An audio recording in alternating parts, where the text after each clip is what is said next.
The radical left has taken over the Democratic Party.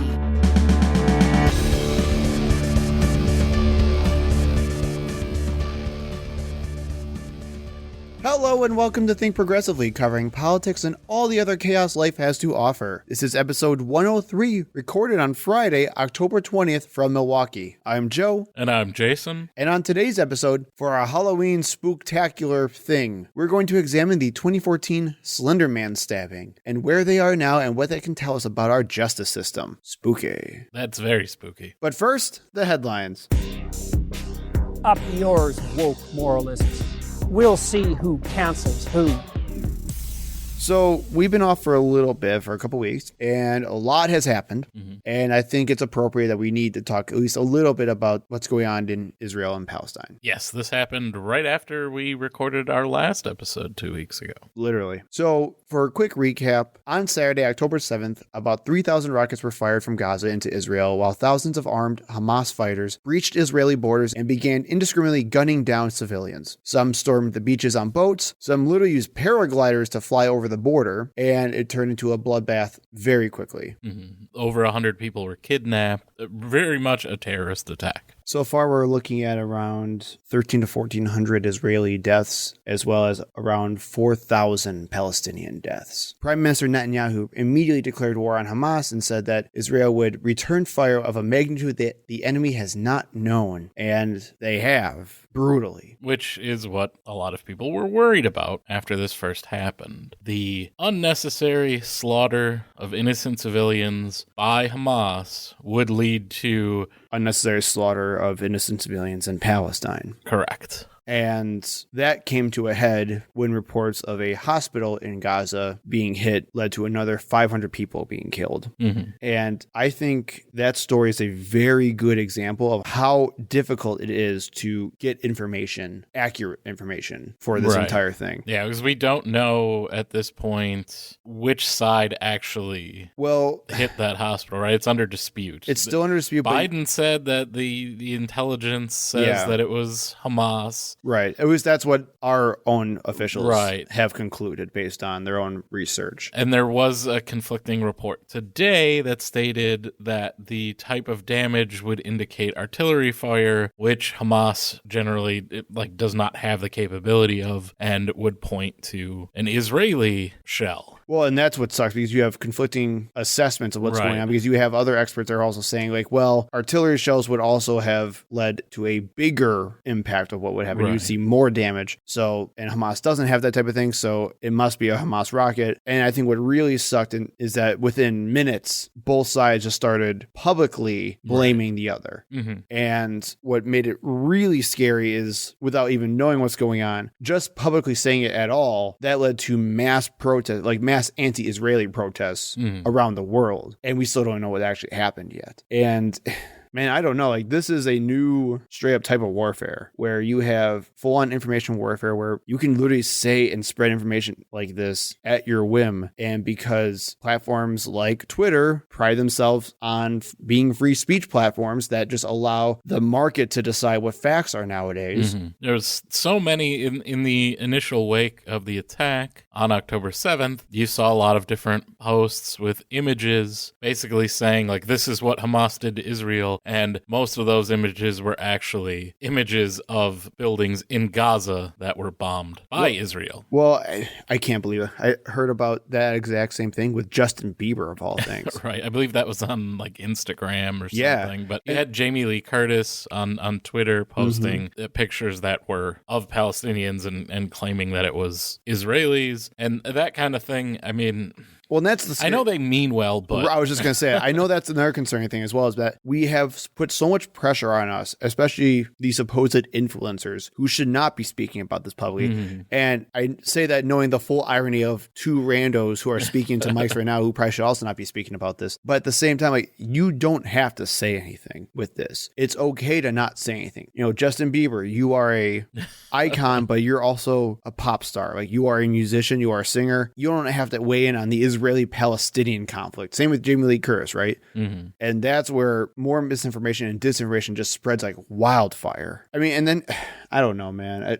With this whole thing, I'm seeing people take the dumbest takes possible as well. Even those on the far left and the progressive side celebrating Hamas at the same time too. Like it. And now, granted, I gotta be very careful with this too, because this is also what the right-wing media does very well, is that they'll find random people, like students, especially students, right? They'll find random people who have no power, but they're recorded saying something dumb, because we have lots of dumb people all over the world. And they say, see, we have an entire crisis on our hands. The entire left thinks like this.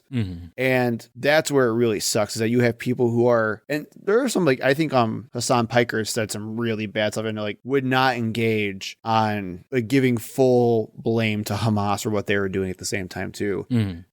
We are living in an age where what you need right now is a super nuanced take and just to relax and breathe for a little bit. And you cannot get that because we have to get our takes out immediately. And we're pressuring ourselves to get takes out immediately. You know, I mean, I'm gonna be honest, man, lucky for us, like we did take an extra week off to see what all has been going on. Like, could you imagine probably what we would have been saying and then having to correct it again this week later?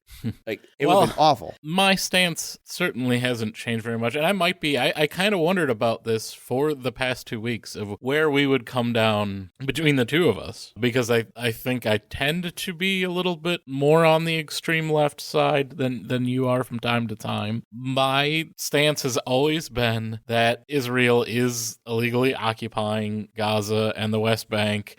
They are, you know, it is an apartheid. So we brought this up in a previous episode. And that was one of the reasons actually why, when this was happening, why there weren't as many soldiers as they normally are on the northern border of Gaza into Israel proper, because a large chunk of the Israeli military was in the West Bank helping Israeli settlers steal the homes of Palestinians. Yep. And Gaza is way worse than the West Bank as far as being oppressive. It's been called an open-air prison. I like to personally say that it's like a POW camp. Yep. Because this is essentially a war that's been going on since the 60s when Israel took over Gaza. And that's the way that the Palestinians are treated. I'm sure you've heard it, but the average age in Gaza is 18. So half of the residents are literal children. Yep. And they are treated like animals. They don't have clean water. All access to food, electricity, fuel, everything goes through Israel. Immediately after this attack, that was all shut off. And essentially, they are waiting to either be bombed or to die from some other means. Oh, yeah. It's literally terrible. And I think it's that backdrop,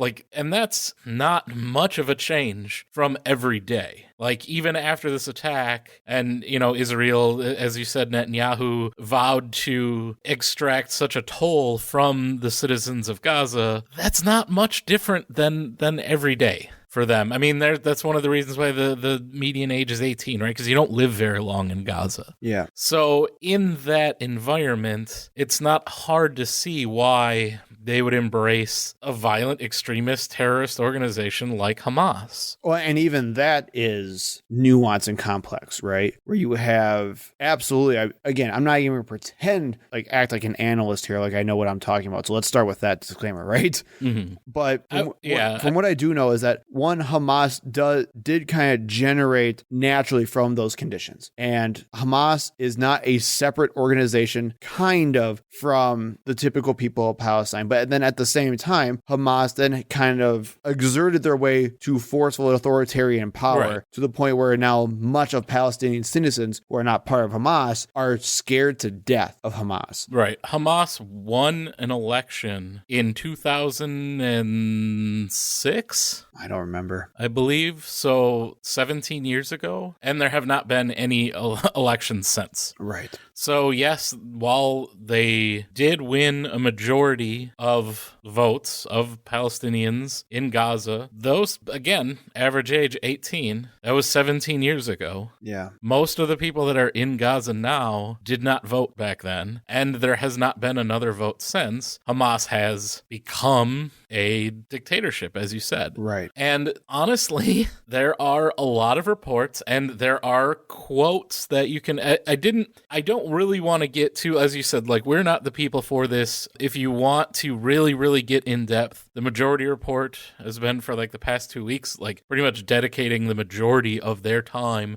every single day, like 2.5 hour long episodes all about this conflict. If you want to learn a lot more, but there are quotes out there from high-ranking Israeli officials saying that they support Hamas because that is the only way to keep the Palestinians divided. Oh, yeah. I've heard those same stories. Because you have the Palestinian Authority in the West Bank being the more moderate, like, we need to work with the Israeli government, but they're also very ineffective. And because they take that stance of, non-intervention, they're kind of thought of as a joke by most of the Palestinians and weak because they don't really do anything to protect them. And then you have Hamas, which is like this, like I said, violent terrorist organization that's always going to be seen as at least a more effective option, if not the best option. And it really does give Israel an excuse to just keep on this brutal occupation. Well, let's be clear here, too. Bibi Netanyahu is a straight-up fascist. Mm-hmm. Like, 100% awful. He needs to go. And he only gotten worse with his last administration that he put in place now, where they're the most far-right, inept people that he could probably even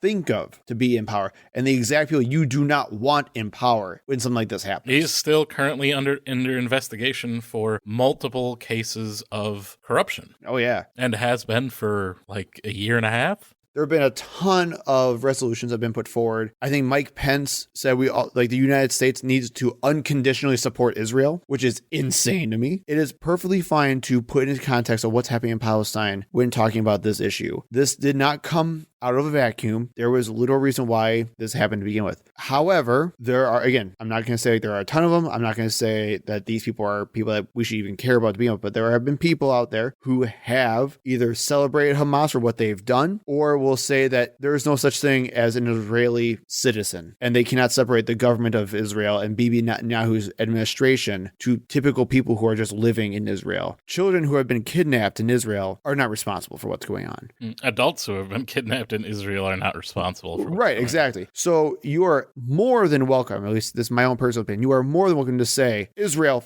sucks as a state, like as a government. But then you can also absolutely condemn what Hamas has done. Does that make sense? Mm-hmm. I think that's the standard approach, or should be the standard approach. That seems like that should be the sensible take, right? Like, you're not being the typical American pro-Israel. Mm-hmm. Well, and that's the other thing. Like, Biden came out and said, well, Israel has the right to defend themselves however they see fit, period. End of sentence. Yeah, it was very traditional American president. And that literally just means kill lots of Palestinians. And why would Joe Biden, Democrat president, why would he have that stance? Because that's what America does. Yes. How many Afghans and Iraqis died after 9/11? Right. Because that's how we respond, and we want to be able to respond that way without anyone criticizing us. So we're not going to criticize Israel when we know they're about to do the exact same thing. Well, and let's talk about some of that rhetoric as well, because I did include a couple of clips from Fox News that I think are worth listening to. So the first three that we have are from Jesse Waters, and I just want you to listen to what the heck this guy is saying and know that this guy does have power and does have influence.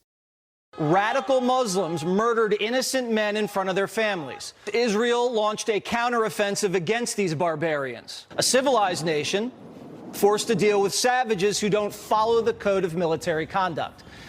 Subhuman jihadists ripping families apart, snatching hostages, kidnapping children. We are not witnessing a civilized battle. These are animals committing atrocities against civilians. Humanity and pure evil. That's how you have to frame this. This is about civilization, and then you have monsters on the other side. How would you like to live next door to a serial killer who is plotting to kill your children all day long? That's what they're expecting the Israelis to do. These people cannot coexist as neighbors. They just cannot do it. I can't believe I'm saying this. Al-Qaeda had a more civilized military posture. They went after the World Trade Center, the Pentagon. Those were, I guess you could say, kind of military targets. And Putin was at least more civilized compared to these people. So I've had it with the Middle East. All we get out of them is terrorism.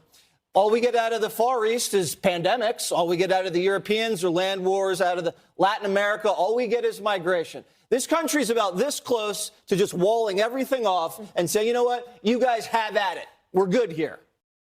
So there you go. He really just laid it all out there. He really, like, holy shit.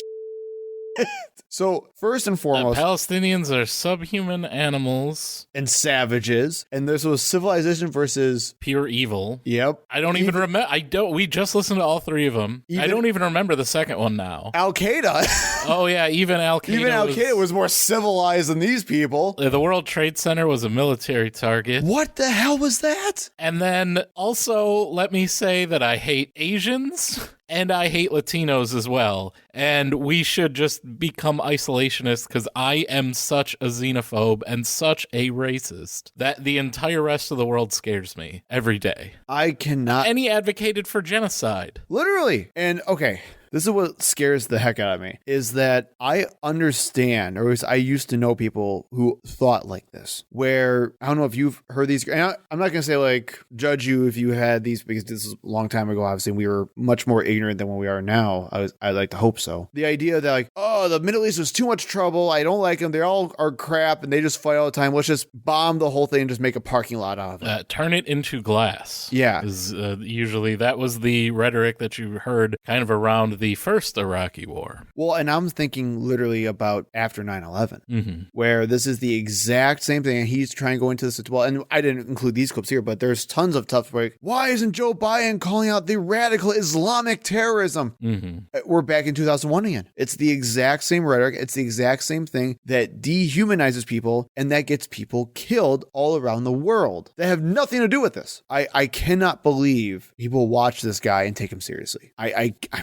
Man, I can't believe it. And he's just trying to be the new Tucker Carlson. Like it that was the for him. That was the closest I think he's ever actually gotten to Tucker Carlson. Like that was freaking gross, man. And then let's talk about what stuff like that leads to. I don't know if Jason, if you've heard about this, but I did unfortunately hear this story. The story of the 6-year-old Palestinian American, I believe from Illinois, who was stabbed 26 times because he was a Muslim. And this was someone that he would have basically considered to be like a grandfather figure. This is someone that was very close to him. It was, I believe, their landlord. It was their landlord. So he's seen this guy every day. Yep. And trusted him and felt safe around him. And literally, according to the mom who did survive, but was also stabbed repeatedly as well, that I guess he just started yelling at her during a confrontation that he came up to her for about the Israeli-Palestinian war that was going on right after the initial attack happened, and then just started stabbing her. And I think the guy's wife, the landlord's wife, also talked about how after the initial attack on October 7th, he became extremely paranoid and started talking to her all the time about how this mom and son need to get out of the building as soon as possible. They need to get out because they're going to kill us any second. We can't trust these people.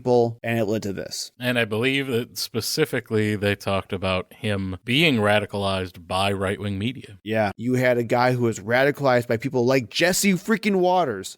Maybe exactly Jesse Waters. And he killed a child over it. That's what this rhetoric does. And I also saw some more stuff where the FBI director, Chris Wray, recently said on a phone call that the FBI has been seeing uptick in violent threats both against Muslims and Jewish communities. The Anti-Defamation League has reported over 100 anti-Semitic incidents since October 7th, including a 19-year-old who was charged with a hate crime after allegedly attacking a Columbia student who was putting up pro-Israel posters. And then we're also seeing reports all over the world of synagogues being vandalized with things like Free Palestine and terrorists and anything you could probably spray paint. Obviously, swastikas are all over the place too. Mm-hmm. Yeah, and that is not helping the Palestinian cause. No, and like this is just bad. Tempers are flaring all over the world, and you have supposed journalists and news reporters who are fanning the flames, making the hatred worse. Mm-hmm. And that scares the living heck out of me. Yeah, well, there is a real possibility that Hezbollah and Iran could join in this conflict on the Palestinian side and lead to an escalation and possibly draw the United States in, draw Russia in. It does have the potential of being a much larger, more brutal, more deadly conflict than even what we see now. Yeah, so get ready. This is going to get way worse. Potentially. Hopefully, we will have a ceasefire. I would like to see President Biden threaten to start withholding funding to Israel if they do not work towards a ceasefire and some type of resolution to this conflict. Well, and we'll have to see what happens with that because Biden also just promised a $100 million aid package to Israel as well. Mm-hmm. And we don't know when that's ever going to happen because of our next story. But yeah, man, it's a bad situation. It's a nuanced situation. All I can say is for those who are trying to follow along, take things slow. It's okay to have nuanced opinions on this. It is perfectly reasonable and logical to have both Israel occupying a people and denying them basic human rights and killing innocent civilians is wrong. Yep. And Hamas killing innocent Israeli civilians in retaliation is also wrong. Right. You can have both of those thoughts in your head at the same time, and it's fine. Right. So not find people on both sides. Well, I was just going to say that too. I'm like, and just be careful not to treat it like a both sides thing though, because obviously there is context that matters, and it's okay to have a contextual opinion. That's all we're saying. So let's bring things back home to the States. Like I said before, President Biden wants to unveil a $100 million aid package to Israel, but that can't get done because we have a government that doesn't work. Jason, I can't believe when we signed off last time that we would still not have a Speaker of the House. I believe I predicted that would be the case. Well, I was wrong. So since we left off, let's recap. Scalise was voted on a private vote during a Republican conference, barely beating out Jim Jordan. Right after that, Scalise announced that he was no longer running for Speaker and that he was supporting Jim Jordan. And that was with no vote taken on the House floor. Nope. So he did some polling of his own and found out that he was not going to win. Correct. Then on Tuesday, Jordan fell far short of the majority threshold of 217 votes, surprising everybody. Not me. Shut up. He did get less votes than I thought he would. That was the surprise, all right? That's the whole... I knew he was going to lose. Well, I for a second, I thought maybe. Because, okay, Scalise, I didn't understand why they would choose him in the first place, because how is he different than McCarthy? Right. I other than just being more openly racist, I wasn't sure what the difference was there. But with Jim Jordan, at least I could see, okay, this is going to appease the far right. And it did. I didn't expect as many rank and file Republicans to vote against Jim Jordan. Yeah. I figured that they might be bullied into going with this, and maybe they realized look, we just got to get somebody in here so it looks like we're not as completely incompetent as we are. And that didn't work. No, that was not the case at all. So the totals on Tuesday were Jeffries, or Hakeem Jeffries. The Democratic vote was 212. Jim Jordan got 200, and 20 other people voted for another person. On Wednesday, the day after, the House held a second vote where Jeffries got 212 votes. Jordan lost a vote and got 199, and 22 people voted for someone else. They had one more person in attendance voting than they did on the first vote. And just in case you're wondering where that extra vote came and I was going to say, what's even interesting is that he also gained new votes, but then still lost other people. Okay, then around Thursday, Jordan decided to not hold a third vote, but supported a resolution to empower Speaker pro tempore Patrick McHenry, who is basically standing in right now, until everything got sorted out. Yeah, after saying that he would not quit, he decided maybe he would quit. Right. Except the problem with that was when they went back into conference, Republicans hated the idea because they'd have to work with Democrats to get that done. Right. So, of course, all of the MAGA crowd was not for that and would not vote for it. So Jordan canned that idea and said he wanted to move on to a third vote again. And that led us to today, Friday, where a third vote was taken. And Jeffries got 210 votes. Yeah, just a couple Democrats missing. Yep. Well, a couple everybody was missing. Right. Especially one of our own, Derek Van Orden from Wisconsin's 3rd, who went to Israel and is now currently in Israel. Jim Jordan got 194 votes. The lowest for I forgot what they call the person that you decide on for the majority party. Isn't it just like a majority nominee? It's got a term, but either way, it's the person that they decide they're going to vote for. Like, he gets special privileges then he can actually call the vote. And that's why Jim Jordan has called all three of these votes. Yes. As that, like, speaker-elect, I guess I'll say, even though that's not the right term. 194 is the least number of votes that a speaker-elect from the majority party has ever gotten in the House. And 25 people voted for somebody else. And Jordan still said that he would not quit. Nope. After this vote. He wanted to push it into the weekend. So then they went into, before we do that, we got to go into a little bit more detail as well. Jordan tried really hard to convince the people of his own caucus to do this. That included getting Sean Hannity and his producers to out the people who have voted against him and tell Fox News viewers to call these people to make sure they voted for Jordan. Made Donald Trump make several different announcements and speeches or statements about voting for Jordan. And then multiple Republicans said both them and their families received threats of violence and literal death threats if they did not vote for Jim Jordan. I still don't understand why they don't go with my plan. It's absolutely foolproof. George Santos. Can be whatever you want it to be. Yep. The guy was the first person to land on the moon. He cured cancer. I mean, what is there not to like? So then in a closed-door meeting earlier today, the GOP voted on whether or not they wanted to continue with Jim Jordan, and they overwhelmingly said no. So now Jim Jordan is officially out as the whatever speaker-elect nominee, whatever you want to call it. So, yeah, Jim Jordan's not going to be the next Speaker of the House, but if you need someone to cover up the crimes of a serial child molester, he's your guy. That's your guy.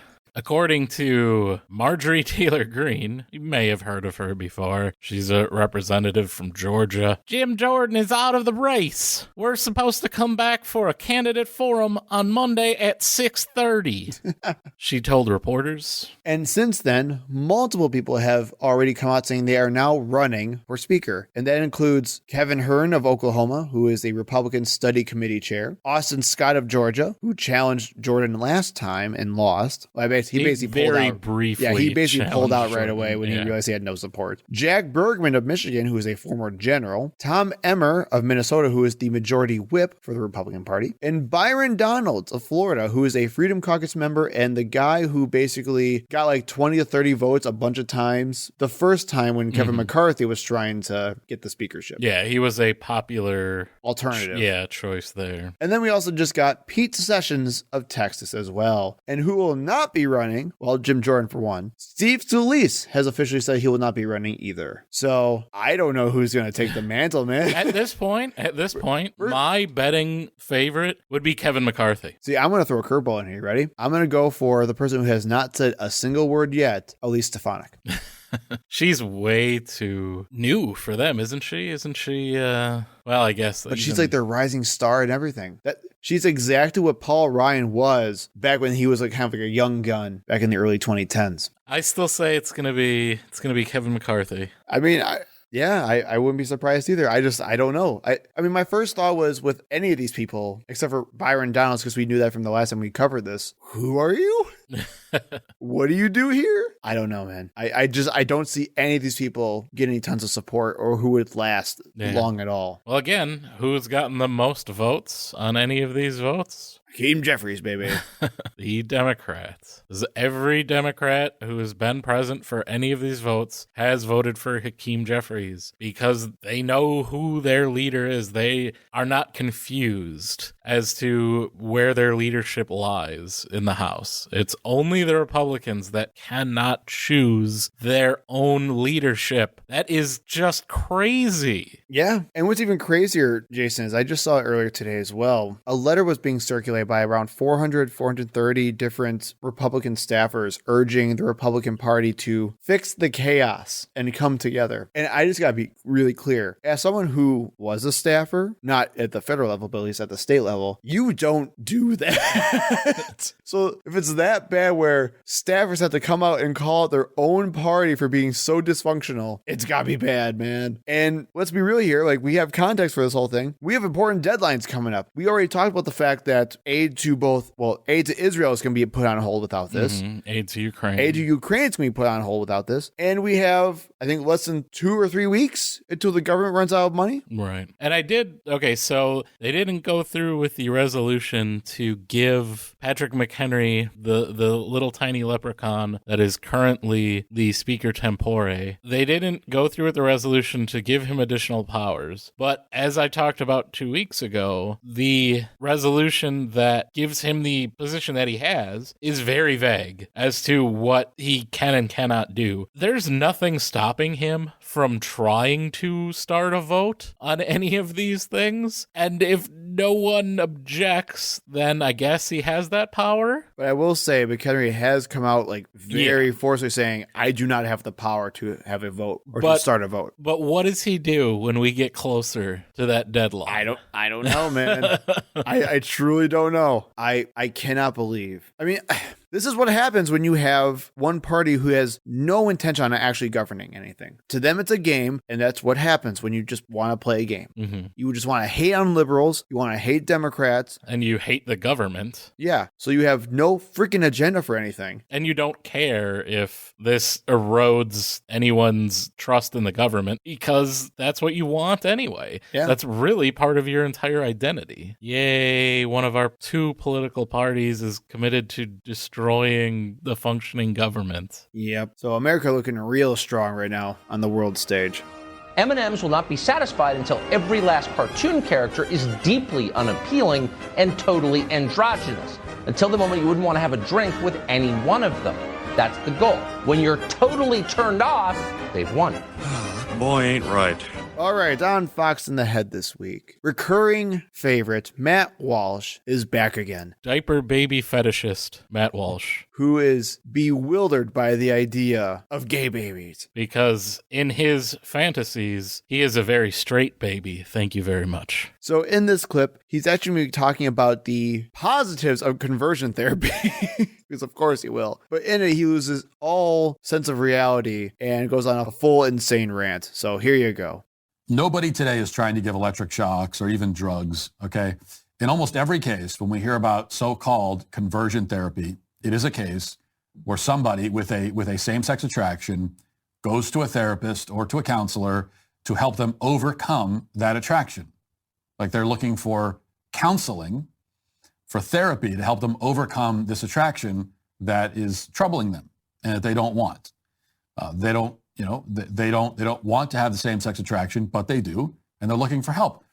And why shouldn't people have the right to seek that kind of help if they want it? To use language that the left is familiar with, if somebody desires to be straight, then why shouldn't we affirm that desire? Why shouldn't they receive affirmative care in that context? I mean, that's their lived experience, right? That's their truth. Their truth is that they want to be straight.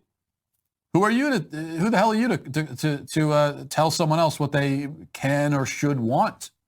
Now, the argument from the other side, well, there is no argument, really. I mean, these people are just shameless, soulless, hypocritical con artists who will say whatever they need to say in any given situation.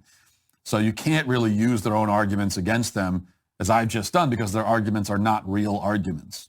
Nothing they say means anything. But to the extent that we can use a word like argument, the argument from the other side is that sexual orientation is immutable and unchangeable. We already talked about this yesterday. And first of all, there was never any reason to believe that. Okay, this idea that born gay or whatever. We know that a person's sexual preferences and tastes can absolutely be affected by all manner of things: trauma, abuse, exposure to pornography from a young age. Many things can impact a person's sexual preferences. I mean, this is not really disputed by any serious person. There is no gay gene, no matter how hard they look for one. And the idea that people are born gay has always been incoherent because, if people are born gay, like born gay, you're gay from birth, right? That's what that would mean. And then that means that there are homosexual infants out there? Again, no sane person thinks that. So that's fun. Matt Walsh is obsessed with babies. He really is. He sells a plush doll of himself as a baby in a diaper. You can buy it. You can. What is wrong with this freak? Well, okay, so let's take it.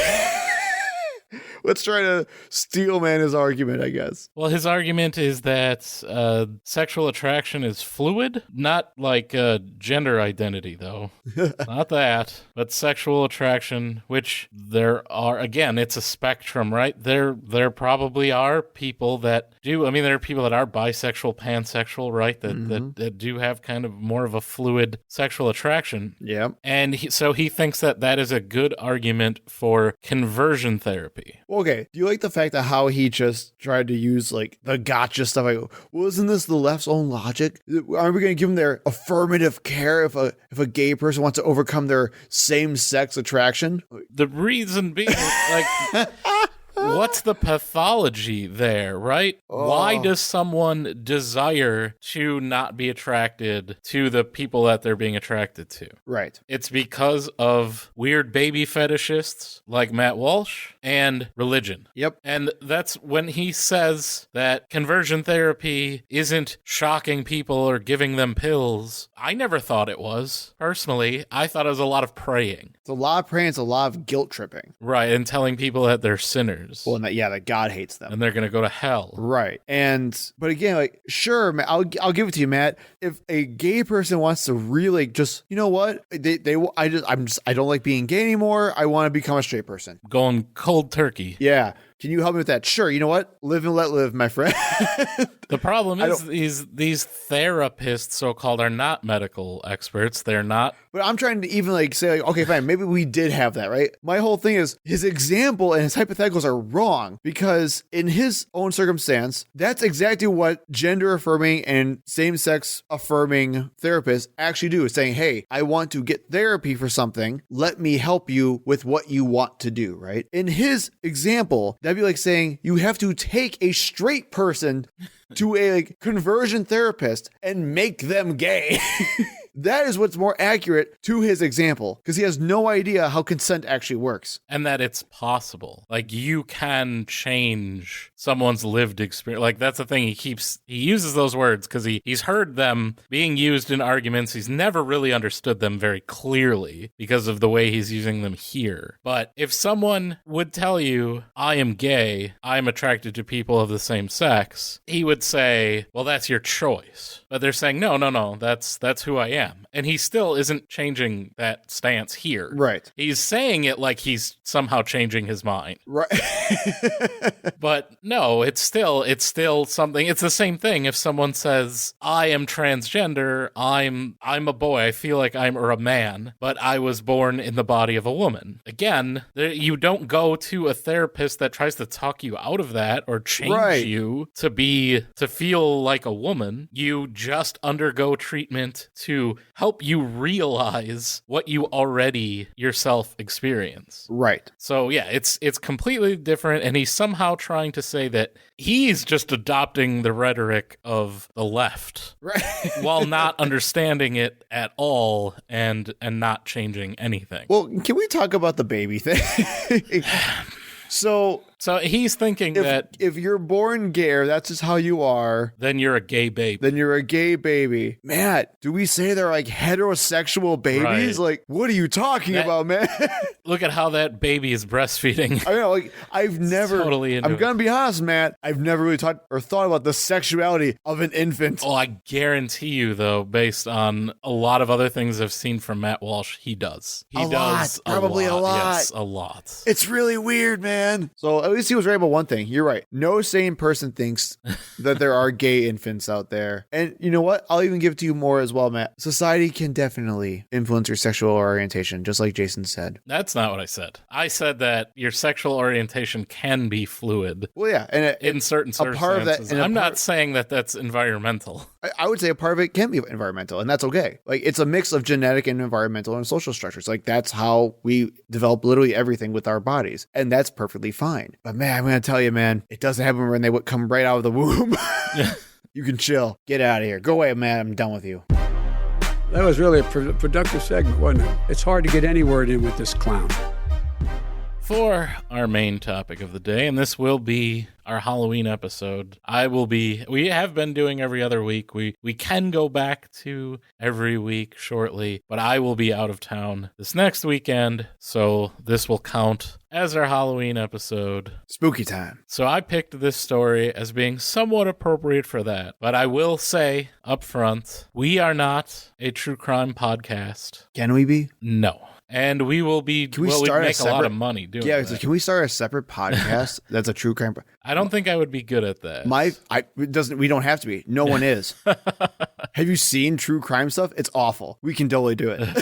I did. I had to listen to a lot of it in preparation for this. And I will say, we're not going to put 100 ads in this episode, and nothing is behind a paywall. Well, I mean, it's not like we have a choice to refuse 100 ads to be put in this. But we will also be doing our best not to sensationalize this story or to turn tragedy into entertainment, because that is not what we're here for. We are going to use this story to talk about the politics surrounding it. That is what we're here for. So let's talk about the Slender Man Stabbing. I don't know how big this story was nationally. I assume it was, at least somewhat. It was very local to us. This took place about 12 miles from where we are here, and I was living here at that time as well. So it was a huge story locally, and let's talk about it. On May 31st, 2014, a bicyclist riding along a path near a park in Waukesha finds an injured 12-year-old girl crawling on the ground and calls 911.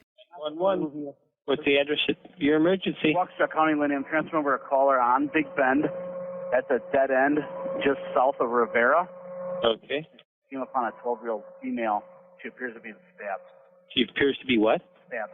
Stabbed? Correct. Okay. Sir, are you still there? Yes. Hi, sir. So are you with this 12-year-old female? Yeah, she said she's having trouble breathing.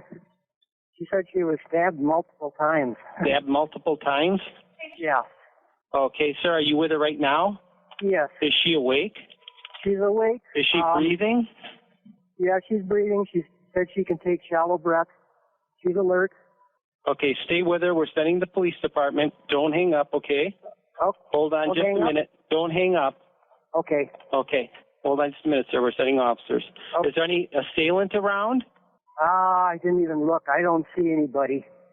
You gotta love the Wisconsin accent. I was just saying there. That I feel like I was ready to be more jarred by that. He was very calm. But no, I'm talking for me. I thought I was gonna be it was gonna be a very chilling thing. The accents really took me out. I'm not gonna lie. That guy, I will say, if I came across a young child, you go full Scotty who accent? was stabbed multiple times, and I have to call 911, I am freaking out. Yeah, you'd be more like, holy sh. Right? Yes, I would not be so calm, and like kudos to that guy, because I would freak out the kid for sure, right, with my reaction. But he did a wonderful job of staying. Well, I mean, literally, calm. The guy was like, "So, do you see an assailant?" Oh, jeez, I didn't even see. oh man, let me. look. Gosh, no, I don't see anybody. Yeah, I'd have been like, wait, what do you mean? They stick around.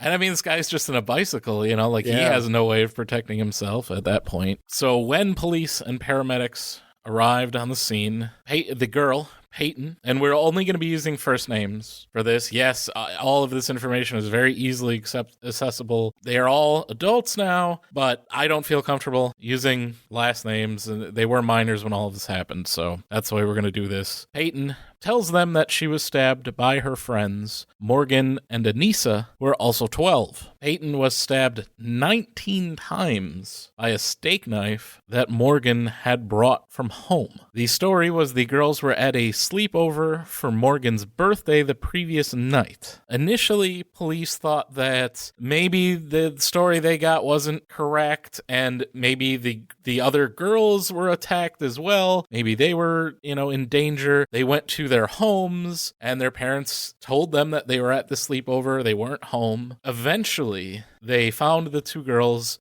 Some reports I saw said they were walking along the highway. Other reports say they were inside a nearby Steinhoffel's furniture store that's right along. It's like 5 miles away from the park that they were at. So kind of impressive that they even made it that far. But they were basically near the highway, about 5 miles away from where the stabbing took place. Morgan and Anissa told police that they had to sacrifice Peyton to appease Slender Man, or else he would kill their families, and that they were walking to Nicolet National Forest, which is about 200 miles north. Jesus. And that forest also is over 1 million acres. Like, it is most of the northern part of Wisconsin is all Nicolet National Forest. So they were on their way there to be Slender Man's proxies and live in his home known as the Slender Mansion, which, if my name was Slender Man, I would definitely call my house the Slender Mansion. That is good branding by the Slenderman. So that reminded me, like I wonder if that's what Joe Manchin calls his home.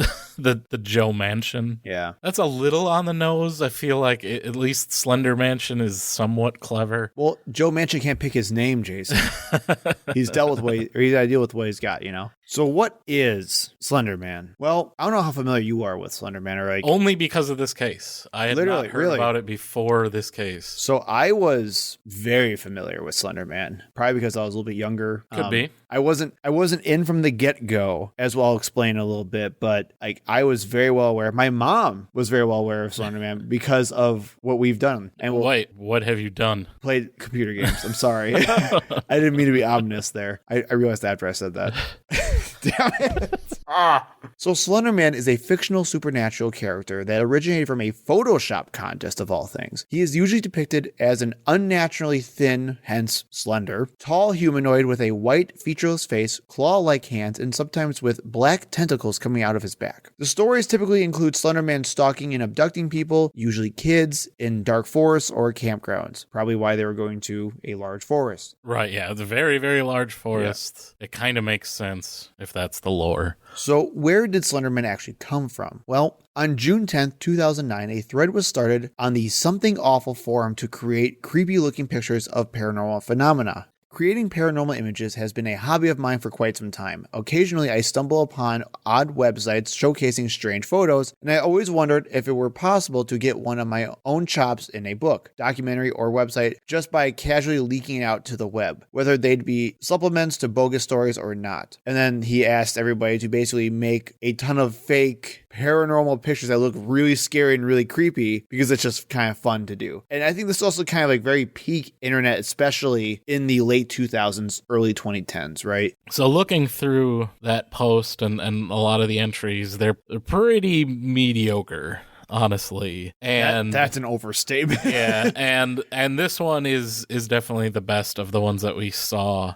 The actual one that ended up being Slender Man, and it was posted by someone's screen name was Victor Surge, and it shows it's like there's a story that goes with it about there's supposedly being a fire in a library and a bunch of kids dying, and then it shows a picture of these kids on a slide, and then with this creepy tentacle guy kind of just off in the background, and that's the best way to do this. They weren't focusing on him, they were taking a picture of the kid on the slide, but he's just in the background. And then and it's just in the background you have this character, and then they're like all these kids that are around it. Around that are the ones that died in the fire. Yeah. You know, like it's not only is it a pretty good job at editing the photo and putting that in there, but also the story that went along with it. Right. And that is kind of the impetus for Slender Man from here on out, right? He mostly is in stories involving children and either killing them or kidnapping them. That is kind of the lore that gets built around it. Right. So basically the idea quickly took off, spawning a bunch of fan art and online fictional horror stories known as creepypasta. And for really, really quick thing about creepypasta, it's another form basically of internet culture where people try to scare each other with very, very modern type of ghost stories. Mm-hmm. I think that's a good way of putting it. And it's an attempt to make an internet sensation, like go viral. And there were a bunch of them that went viral. Because the whole idea of creepypasta is it's the copy pasta, which was just another term for copy paste. Yep. And the idea behind that was like just trying to spread stories or literature by copying and pasting it to as many places on the internet as you could. Yep. And then the horror story version of that became known as creepypasta. Correct. A fictional video series titled Marble Hornets about investigating Slender Man also became popular in the late 2000s, garnering over 55 million views over their entire series. In 2012, the story was adapted to a computer game titled Slender: The 8 Pages. And this was my first experience with Slender, where you had all these like YouTubers that were just starting out in the early ages of YouTube posting videos of themselves doing it. I believe I also saw like right away it had over millions and millions of downloads on this thing. It was like a free game and people loved it. I know I've seen it, but I'm pretty sure again that this was post this story. It's possible it was before, but my memory's not clear enough as to which. It's like a jump scare game, right? Where you're like, oh, you turn around and he's right behind you. Yeah. So that's all they did. It was just a very scary type of horror game. Just wandering through the woods at night trying to collect. The 8 pages are like things you collect. Right? Yeah, I've definitely seen it. And then like the more pages you get, the scarier the game gets and the harder it gets.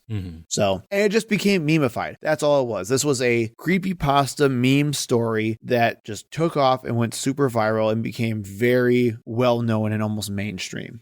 But there was in all of this some sort of desire with the popularity of the character. There also became this need to try to mythologize and come up with this encompassing lore. Like we said, he lives in the Slender Mansion. There's other characters that are involved. Yeah. There is people saying that different drawings found in, like, I know there's one in like Brazil, like ancient drawings and hieroglyphics that show Slender Man. Right, are depicting Slender Man, even though we know for a fact that it was started on the Something Awful forum by Victor Surge. There's no question about that. There are still people that try to, like, it's fun, right? We tell stories. This is what we do. This is how every religion Well, started. and I even came across a book of a couple of academics who actually use the Slender Man story as a way of showing how storytelling in the internet age actually works. And it's like this almost crowdfunding of lore, which is a very interesting way of doing it. But that's what happens. So that when you crowdfund it, as opposed to just having like a one person or a couple of people who are authors of these things, you get so much pressure to push the story farther and farther and farther and farther because there's no centralized way of saying, all right, this is good.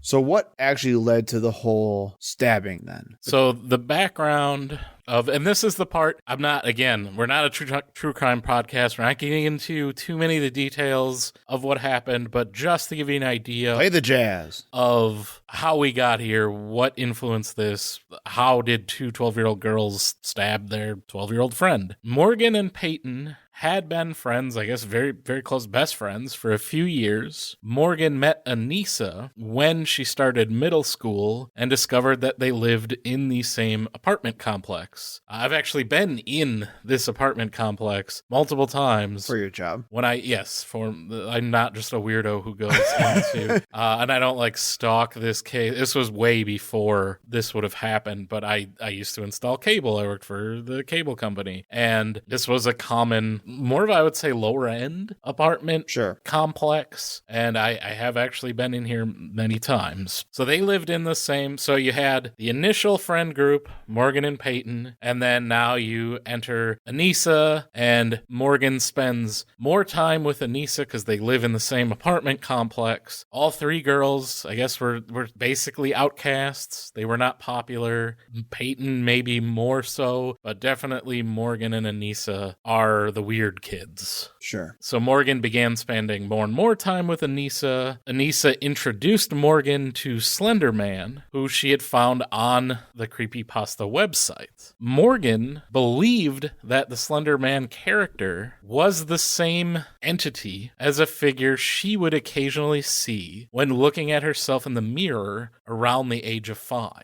And this is something that, a lot of kids have imaginary friends, things like that, when they're around that age. So it's not a concern. If your parents and you're talking or you say that you see things when you're around that age. But this basically led Morgan into believing that Slender Man was real. This was a real thing that she saw, that she was scared of when she was a little girl. She hadn't seen it in a while, but now it's got a name. She still was a little girl at the time. Right. I mean, like when she was younger than you were talking, 5-6 years previous. Right. She hadn't seen him in a while, but now he's got a name and he's got all of this backstory. Not only does she know who he is, she knows the story. Right, where he lives, all of this stuff, what he does, and he's been visiting her, and that means she's in danger. That's how all of these Slender Man stories go. Once you see him, he's coming for you. Yeah. The two became obsessed with Slender Man, and Morgan was frequently also sending these stories to Peyton, who wasn't really as into it. And actually, according to later reports, she said that she kind of was thinking about ending their friendship because she,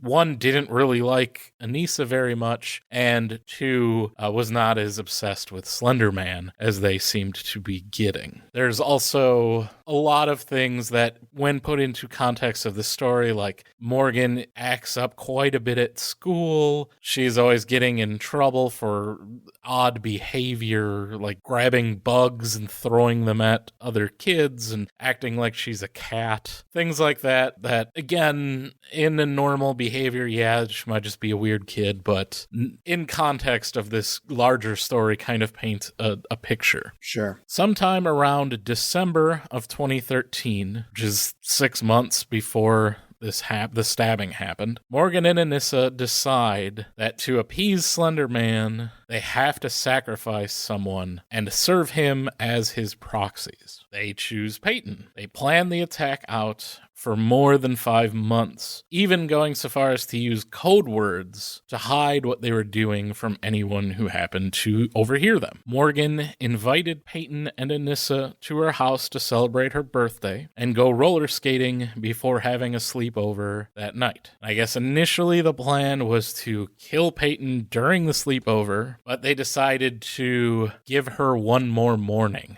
Isn't that creepy? For two little girls. The girls then the next morning went to a nearby park. It's a very small park to play hide and seek. And that is where the attack occurred.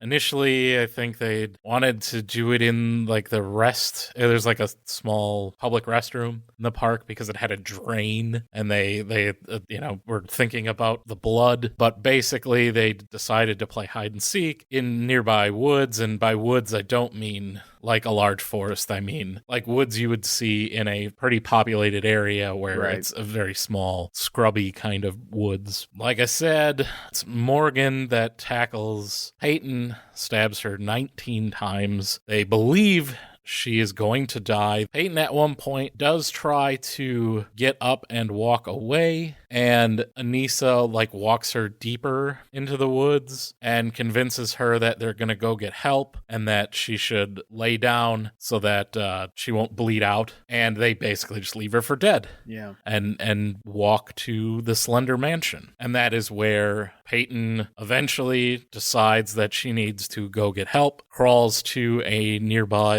right at the end of the road, there's a path luckily happens that there's a bicyclist passing by, brings us to where we were at the beginning. So after being detained by police and admitting what they'd done, they never tried to hide that fact. They did. Both of them basically tried to kind of more blame it on the other one. So there is definitely some idea that they wanted to avoid responsibility. Was there any plan for what the proxies meant, like, in their minds? Like, did they know, like, what they were actually trying to get themselves into? Well, according to the lore, as far as I could tell, sure, is the proxies are the ones that carry out Slender Man's, like, physical orders. You know, the ones that actually move around things and any kind of physical interaction with the world. Okay. That's what the proxies do. Slender Man is more of a supernatural being. Sure. And in the lore, I believe it's more of like mind control. Like you don't know that you're a proxy. You just have missing time and you don't know what's going on. And it's not really an application process is what you're saying. Yeah, no, I don't think, and I don't know where, like they were never going to, I don't know where they would have actually ended up. Like, say, no one finds Peyton for a few days. Sure. And they have more lead time. To just go. There's no possible way. They would make it up there. If not only are they not going to make it up there, but you're going through, it's not like you're in the middle of nowhere. They're in a very populated suburban environment. People are going to see two 12-year-old girls wandering on their own, especially as you get closer to dark and it's a little bit more unusual. There was never any possible world in which they don't at least get picked up, assuming that they're like running away from home or in danger at some point. So there's certainly not any logic or any real good plan after this happens. And like I said, it's 200 miles away. It would take, even if you just walked at a normal pace continuously without stopping, it's going to take you 3 days to just walk to the edge of Nicolay Forest, which is, again, over 1 million acres. So, no, it's not like a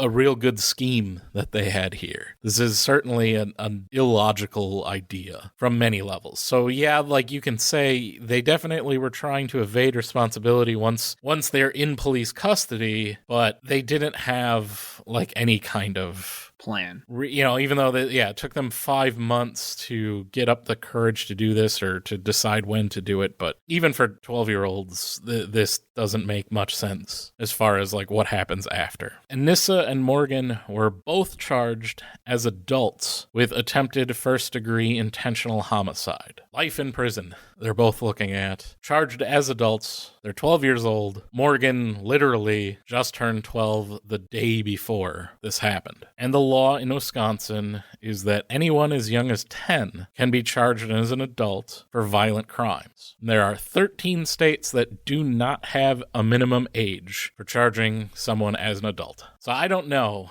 why we have a juvenile system and an adult system if anyone as young as 10 can be tried as an adult. Because get life in prison. Right. What do we even do? What is the distinction there then? And that it will definitely play a huge part and be a big part of what happens for the next several years in this case. Morgan was diagnosed with early onset childhood schizophrenia, but is left untreated for 19 months while she is prepped to stand trial. Her mother described her mental state as, quote, floridly psychotic after her arrest, and guards reported that she had conversations with fictional characters and kept ants as pets. So untreated schizophrenia basically leads to brain damage. And she was extremely psychotic during this time, but the court was more interested in making sure she could stand trial as an adult. And because of that, all of the resources that are available in the juvenile system that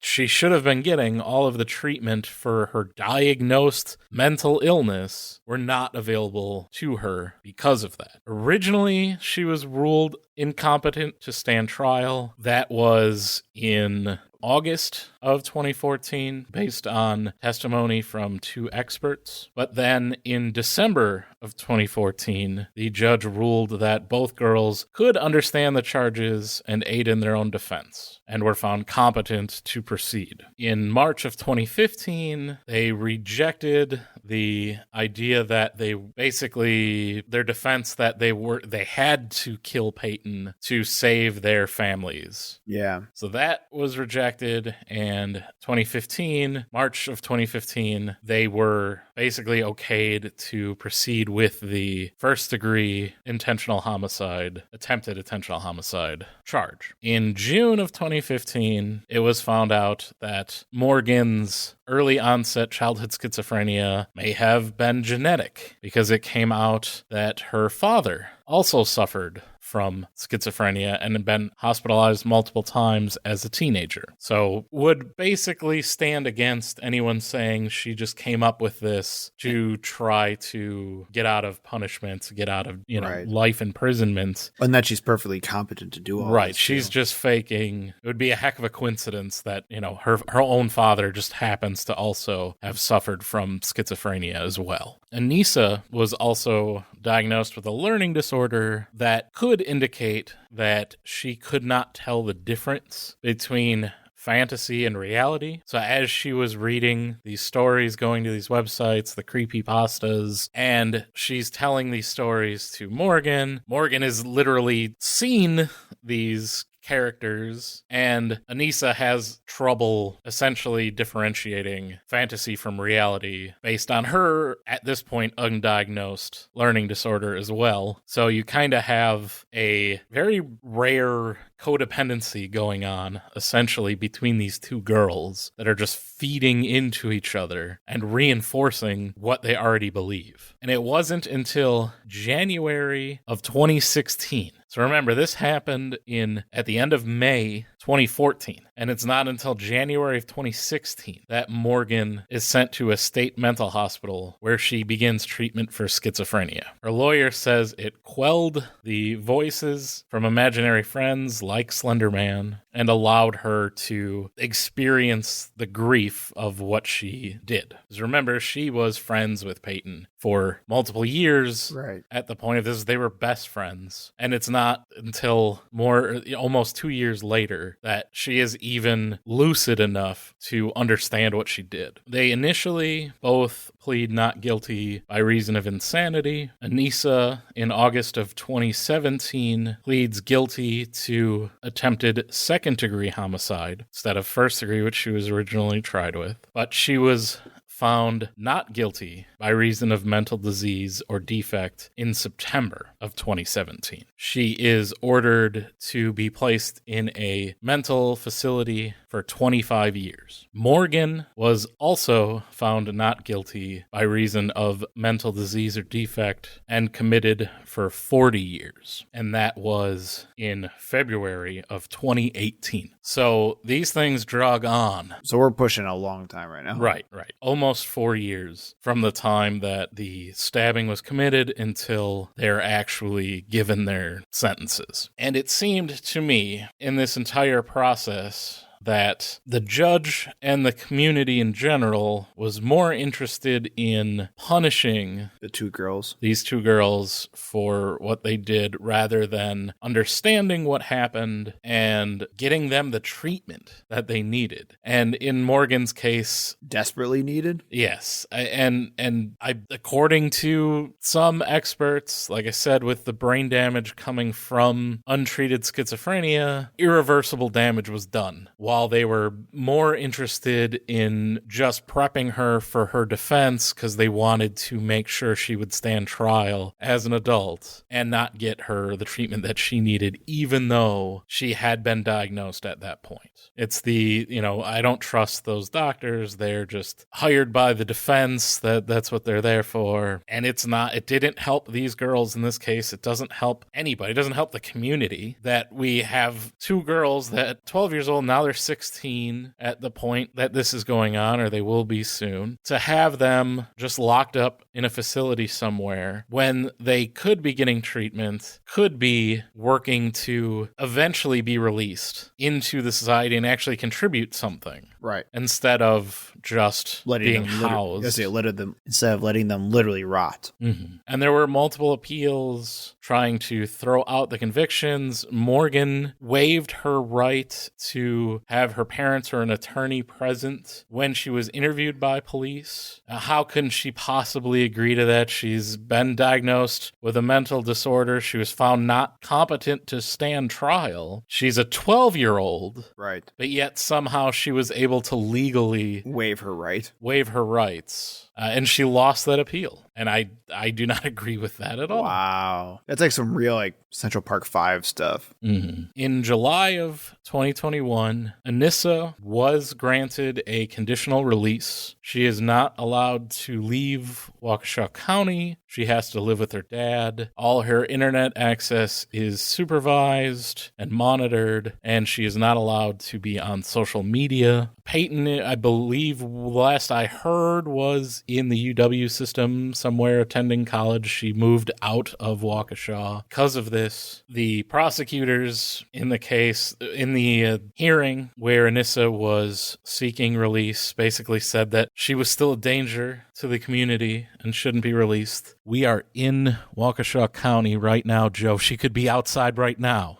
Oh, Jesus. Do you not feel safe? Do you feel threatened by the fact that you are in the same county as Anissa right now?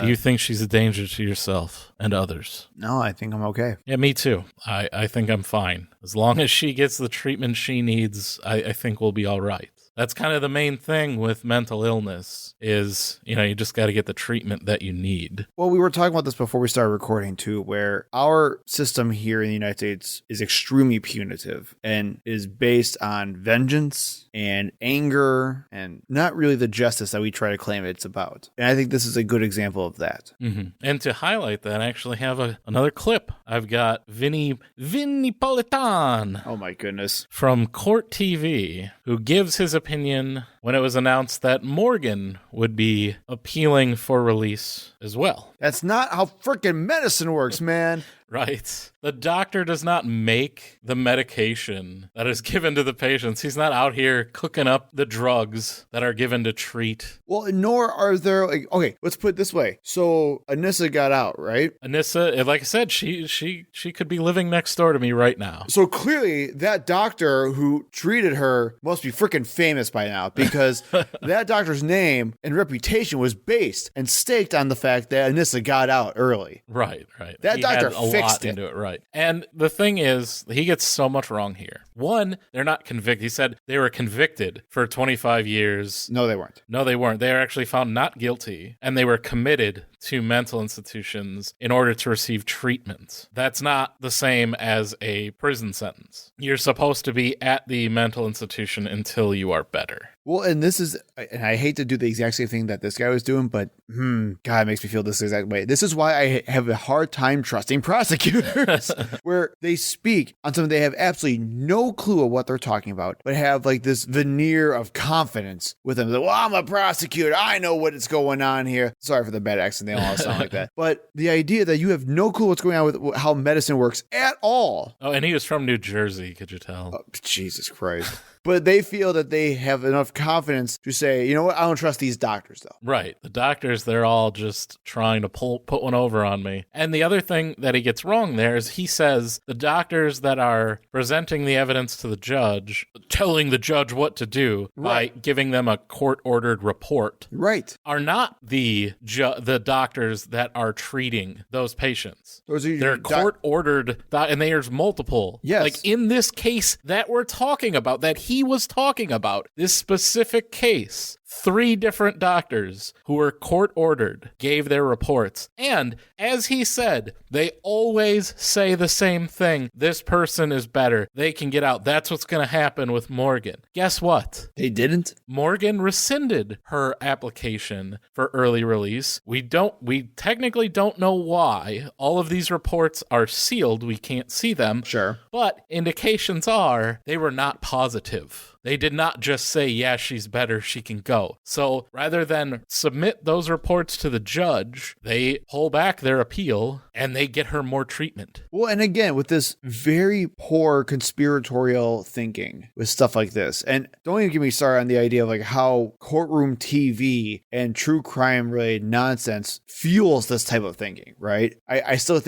we talked about this before, the idea that like on CSI and Law and Order, you keep hearing people like, oh, the system's corrupt, the system's corrupt, the system's corrupt, it's all broken, we don't know how to fix it. And it just fuels this idea that there are good guys and there are bad guys. And the good guys are struggling to get the bad guys their time of justice. And that's all there is to it. It's so easy to label these two girls as just bad guys and say, I want these people to rot forever what they did. And don't get me wrong, like this is the other part of this whole thing too, is that you, again, for some reason, can't have nuanced opinions. So if you then say like, well, if they're not bad guys, you're just claiming that they're victims and we should just do nothing with them. No, what they did was reprehensible. They should do something, but you don't just lock them away and throw away the key. Right. That's not how you don't destroy any punishment their lives. Like they are suffering from a mental illness that needs to be treated. I get like, okay, if the victim's family wants to argue that they shouldn't be released because of, you know, the pain and suffering that they inflicted on their family member, fine, understandable, 100%. That's your position to say. Yeah. And you should get your chance to say it. As a society, we have our vested interest is not unnecessarily holding people. You gotta say destroying the lives of people. And, you know, having them just be in the either the mental facility or in prison when there's no benefit to society. Right. And I think in Morgan's case, if the doctors decide that, you know, she is not well enough to be out in public, so be it. And that is exactly what it seems like has happened in this case. And I hope that just adjusting her medication or trying some different therapy or something is going to work and she is able to be well enough to be released like Anissa was. Anissa's been out for 2 years. No news stories of anything happening there. You know, sorry to the prosecutor in that case. They were wrong. Well, and to just be, so I don't forget it again, but with the whole thing with this conspiratorial type of thinking is you have to ask yourself, what's the benefit of doing said conspiratorial thing, right? What would the doctors gain from lying under oath and facing perjury charges? Well, and even releasing someone who's dangerous into society. Correct. That's not going to go completely unnoticed. Right. So what's the point? Like, why would you even do this then? And people like, who is it? Vinny Politan. All they do is appeal to the emotions of lots of very scared people and just say, this is a bad person. Keep this person away from me. And that's it. And we see this all the time with our judicial system. It's hate, vengeance, and keep these undesirables away from me and my family. You see the same rhetoric from police when we talk about bail reform. Yeah. And when you have that type of language and that's your thought process from your law enforcement, imagine what the residents must be thinking then. We got to fix that. And again, I just want to make it very clear, like, just like with the stuff we were talking about earlier today, you can have nuanced opinions about things. You can say what they did was reprehensible and you feel horrible for Peyton and what happened to her. You don't have to destroy the lives of two 12-year-old girls who are literally mentally ill and need treatment. And that doesn't minimize the damage they did. No. To Peyton. They're not getting off easy. Right. Who was another innocent 12-year-old girl. Her life is forever changed for the worse. That doesn't change. But it's still, again, what do you want out of the justice system? Do you want punishment and you want to just house people and throw them away? Or do you want to rehabilitate them and make them functional, productive members of society? Well, and you talked about before as well, just the idea of having overcrowded prisons because we just want to throw people away and lock away the key. It's inefficient and it costs us way more money to do it this way. You can't even make an economic argument saying that we're better off this way economically by refusing to rehabilitate people. I still, again, I'm just a bystander and I don't have all the knowledge in front of me as well, Jason, but I cannot imagine why these two 12-year-old girls were treated like adults. Yeah, I don't. That makes no sense to me. It's barbaric. So that's why I wanted to do this case. Yes, it's Halloween, spooky, woo, but It's Wisconsin based. Yeah, it's very local to us. We like doing Wisconsin stories, and it does speak to a larger point, and it's about politics, as really I think we believe just about everything is at its heart, because judges are elected officials. Why did this judge want to appear so tough? Like, you have to charge these girls as adults. You have to get them the maximum penalty. You have to show that you're tough for the voters in Waukesha County, one of the most Republican areas in Wisconsin. State. Yeah. So forget about these two 12-year-old girls. Forget about Morgan. She probably isn't ever going to be able to be in public. And I believe that can probably be traced to the 19 months that she was in a psychotic state, not being treated for her already diagnosed schizophrenia. And that is a shame. Because yes, what Morgan and Anissa did to Peyton, forever changing her life for the worse, that's exactly the same thing the state turned around and did to Morgan. And it wasn't right for them to do that, and it's not right for the state to do it either. And we need to do better. And I think the first step to that is to start treating everyone, yes, including criminals, including convicted violent criminals, like they're people, because they are. Scary. And that's something that is truly scary to conservatives. Thank you for listening. We hope to see you in the next episode. You can find us on Facebook and Twitter at ThinkProPod. You can email us at thinkpropod@gmail.com. And remember, when in doubt, think progressively.